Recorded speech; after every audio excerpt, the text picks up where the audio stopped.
Hi, I'm Kraig Klaus, and this is State 48 Homeowner.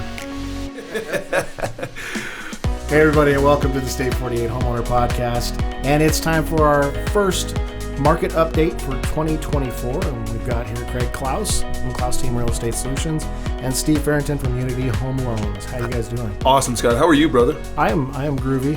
So let's talk about the end of 2023 as we get into 2024. What are things looking like, Kraig? Yes, let's talk about 2023 being over. Bye. Yeah, I think we'll look back on it and think, glad with it being done. Yeah, I agree. I think, just a couple comparisons for right now, where our listing inventory is down 10% compared to this year, last year, this time. Monthly average price per square foot is up 7.1%. Monthly median price was up 4.4%. Our transaction counts were down about 16%, about 1,100 a month last year, less than the year before, which is most of what you saw the headlines about, right? Yeah. There was more transactions than it was pricing or anything like that. So just kind of a recap of last year heading into this year and that. And then I think, we wanted to talk a little bit about some of the headlines we've been seeing leading into 2024. Expert predictions for 2024, huh? Yep. And so the first one I think that jumped out was obviously mortgage rates are expected to ease. We've seen a little bit of that already. So A little bit. I mean, quite a bit. Like I said, goodbye 2023. I mean, we spent a good part of the third quarter, especially when we peaked mid to late October, average 30-year fix was 8.14%. Right. I mean, And we kind of got used to it being there. I didn't. It was rough. No. It was rough for a lot of people, but, since then with the inflationary numbers, the labor reports, everything that the Feds wanted to see, and then Powell's, the last Fed meeting in December where they came out and he spoke of, potential rate cuts, and they're not going to wait for target inflation to reach that 2% bullseye, right, that they will cut likely before then. They just wanted to see inflation to temper, the labor market to cool off. And as soon as he said that, you saw the market reaction to it, and now we're hovering in the high sixes. Yep. That's a significant change. Yeah. It's 140 basis points from where we were 12 weeks ago. So it's really nice to start the year in that right now, today I looked, it was 6.74% for the average 30-year fix. So, Which, again, I think you had sent out that one thing. You're 400 and something a month, roughly, or so, a payment difference. That you're able to, the same house would be 400 and something a month less, or potentially 50,000 higher. Maybe you can purchase now for the same payment you were at before, which has changed a lot and will continue to. It helped with affordability for some people, and it also helped with purchasing power. Correct. So, and that's what you'll see as rates continue to make that, progression to the lower, hopefully. I'm not going to predict anything because I got myself in trouble last year, if you remember. But I see it trending lower as we get later in the year. High fives, low sixes is where I think we're going to finish the year, looking at everything coming forward.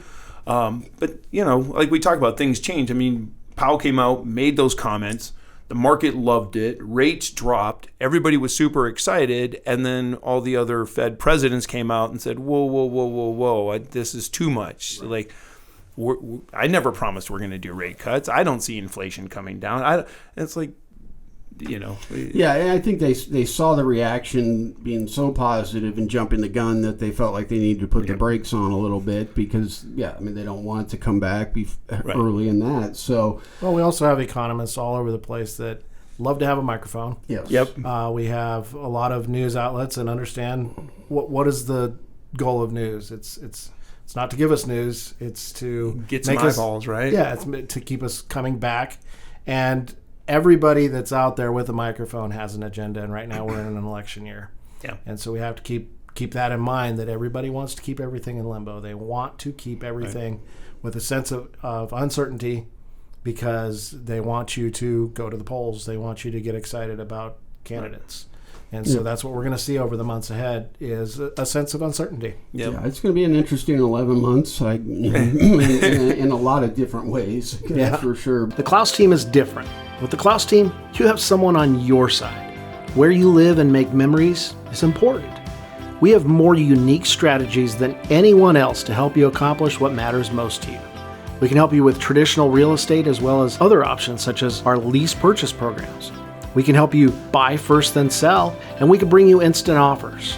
We're here to help our neighbors achieve the American dream and help them build wealth through home ownership. For more info or to start your home search, visit us online at klausteam.com. But, the other one they talked about was home supply slowly coming back. Obviously, we're not seeing that yet. We're down 10% compared to a year ago. Inventory has been falling since late October, early November, slightly. It's interesting how builders are building, too. They're more excited about it, but they're not building like they did before, where they just build out the whole neighborhood. Right. And they're building, a couple homes, opening it up, then opening a couple more lots. That's not going to catch us up. No, and part of the reason that is because of the amount of incentives that they've had to give and rates and things in order to get people in, that they're trying to mediate that to a certain extent as well. I still believe that with over 70% of homeowners being in 4% or less mortgage, that I still believe your mass seller back to the market moment or whatnot is still probably when rates are in the fives. I don't see you're going to have a huge seller impact going from 3 to 6.5, but going from a 3% to 5.5 or something like that is definitely more doable. And at some point, you can only hold off moving for so long, and I think we saw a lot of that over the last probably 18 months, to be honest, of sellers going, well, this isn't the right time. And so buyers are coming back. Buyers will come back first. They already are. We saw it like the first of the year, man. We saw it. It was like a switch turned. Yep. I got offers on 2 different listings this weekend. We've seen showing activity picking up because, again, like we talked about, affordability comes down every time rates go down, and that it helps for buyers to be able to get back into the marketplace. Right. And with inventory where it's at, it's not going to take much of a buyer run in order to see inventory really starting to fall before we see sellers come back. But we do believe that home supply in general will start to come back this year. Yeah. Home price appreciation to return to normal. I think all of us would sign up for that. I think, the wildness of the last 3 years or 4 years has been crazy. I think I've been hearing a lot, feeling a lot that this year will be more in line with, say, 2019, 2018. Good years overall, right, but not the, craziness we've seen. Transaction counts will return more to a normal level. I think we finished last year in the 72, 73,000. Normals more in the 90 to 100, 80, 90,000, 95,000 a year. So I think we'll start to see more of that.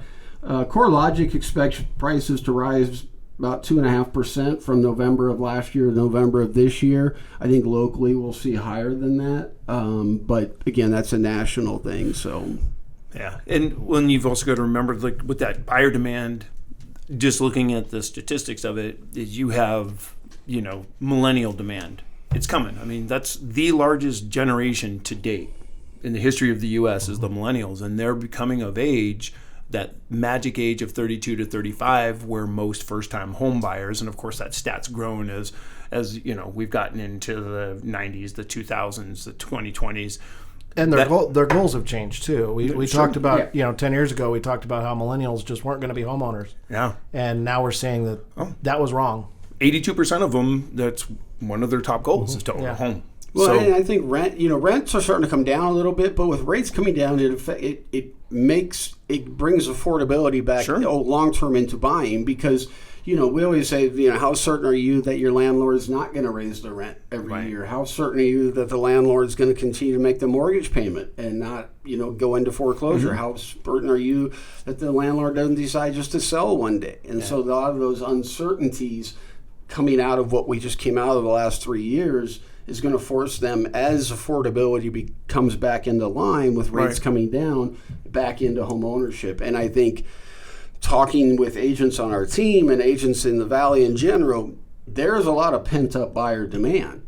It's the affordability aspect that's been causing this. And so as things become more and more affordable with less and less inventory, we're going to see that demand really impact. Well, and if home prices stabilize, which they we don't have, see, and they have, and, which is why we want things to be more like right. 2019. And if rates are stable and steadily declining, I mean, we talked before we started recording this, is that I always say, rates are going to go down, just not in a straight line. Right. There's always going to be events and things that happen that there's going to be blips in the radar, but with those two factors, I mean, that's really just stable, balanced market. Good solid number of transactions, solid steady home prices and steady appreciation, not 28% appreciation, maybe 5 to 10%, whatever that number is, and rates, at 6 3/4 now, 140 basis points better than they were in October, and trending down as we head into the spring, summer, and fall. I think it's a great time to buy a home. Yeah, and that's the key, and that's one of the big messages, and I feel like we've been saying it now for the last couple months, that, again, every little bit rates come down brings more and more buyers to the marketplace, increases price point that they may be looking at, which means there's more competition with less inventory that isn't increasing yet. And this is typically listing season, but I don't think we're going to see that to this level. I think once buyers start really coming back and it really starts getting out there, you may see some sellers that go, we have enough equity, and if we're downsizing, we can afford to go from this rate to that rate by downsizing and all of that. But I think overall demand is going to come back way quicker than inventory. Right. And it's kind of crazy that we talk about, okay, what is our prediction for 2024? And we're excited that normal. Yeah, normal. Well, Kraig put it great. I mean, it's been a wild ride the last 3-4 years. I mean, it really hasn't. It escalated quickly. Boy, that escalated quickly. I mean, that really got out of hand fast. It jumped up a notch. It did, didn't it? Yep. And things got out of hand quickly. To quote him. No, I think that, looking back over the 20 plus years that I've been doing this, I mean, going through the rides of that 04 through 06 and then the 08 through really 11, and then kind of the swings, and then really from about 15 up till about 19, things were normal, steady. Right. Home appreciation was above average. Things were moving. I think a lot of us that have been in the business would sign up for that again over what we just experienced. Yeah, and I think most consumers. Yeah. Right. And I don't think people want to be in a situation where buyers are lined up outside the door. Right. And it's great for sellers in a moment for prices to be appreciating like that, but guess what? Sellers have to be buyers as well. Right. Yeah. Nope. Well, just so people understand, I mean, when I'm looking forward to see what interest rates are going to do, I mean, the two biggest factors that the Federal Reserve is looking for before they start cutting rates, because that'll kind of let us know that they're trying to keep it steady, keep it balanced. They're not going to do dramatic cuts unless something dramatic happens, but the first real opportunity for that, they have a meeting coming up January 31st, 2024. I doubt that there's going to be a rate cut.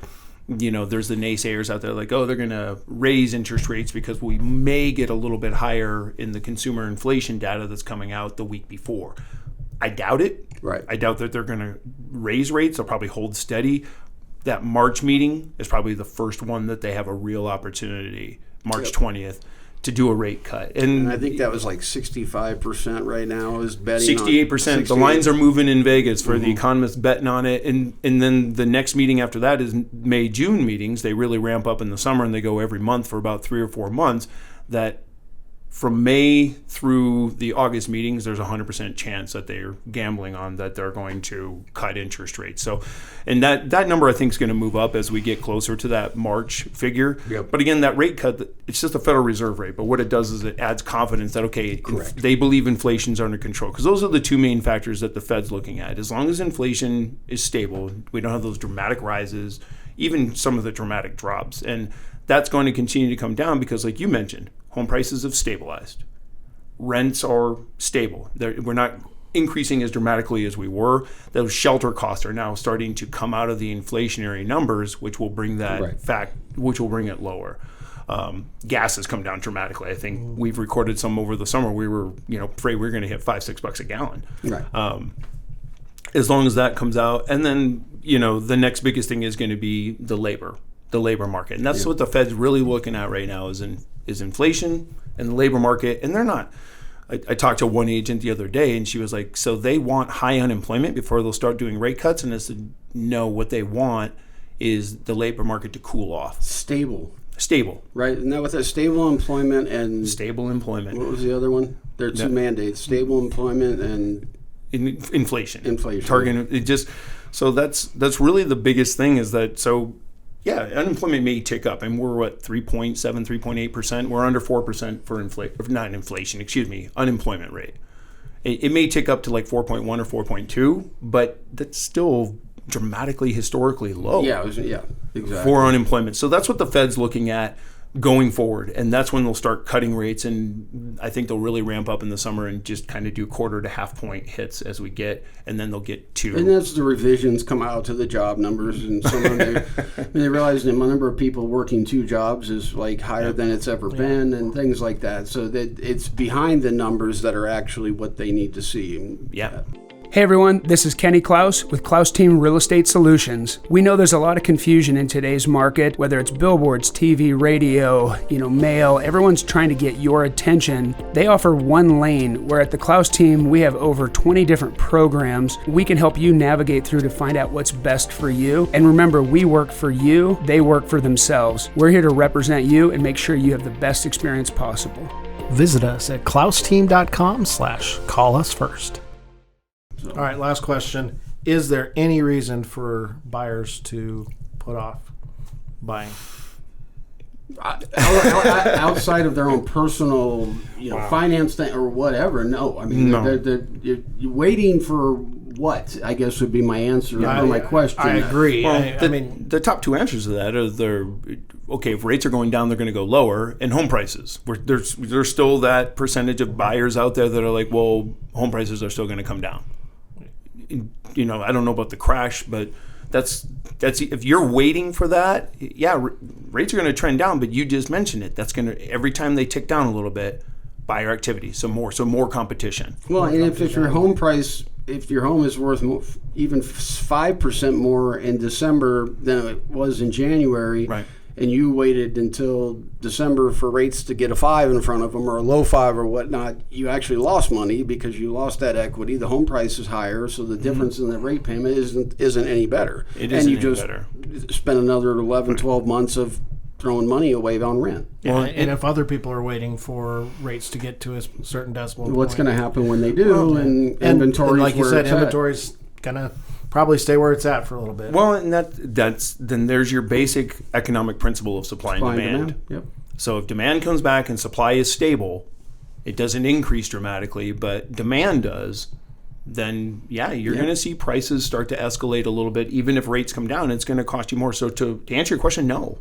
If you can afford it now, that's where you have those conversations like, okay, I can either do it now, or maybe I have to wait 3, 6 months, 9 months, 12 months. Create a plan. You still have some leverage as a buyer right now, too. 100%. Whereas that leverage is fading every week now. I mean, it's getting less and less leverage for buyers every week as inventory falls and demand comes back, which is what we're going to see. Leverage in negotiation with the seller? Yeah. Okay. Yeah, leverage in negotiating price, terms, things like that. Okay, cool. Just so I understand. Yep. Yeah. Thanks a lot, guys. Awesome. If you'd like to dive in any deeper, check us out at klausteam.com or reach out 480-354-7344. Don't forget to subscribe if you're listening on a podcast platform, or if you're on YouTube, click that subscribe button and that notify button. Thanks a lot. See you later. See ya. Thanks for spending time with us this week at State 48 Homeowner, the ins and outs of owning an Arizona home. You can connect with us for more information, submit topics you'd like us to further discuss. You can see relevant videos, give us feedback, answer your real estate questions, and more at state48homeowner.com.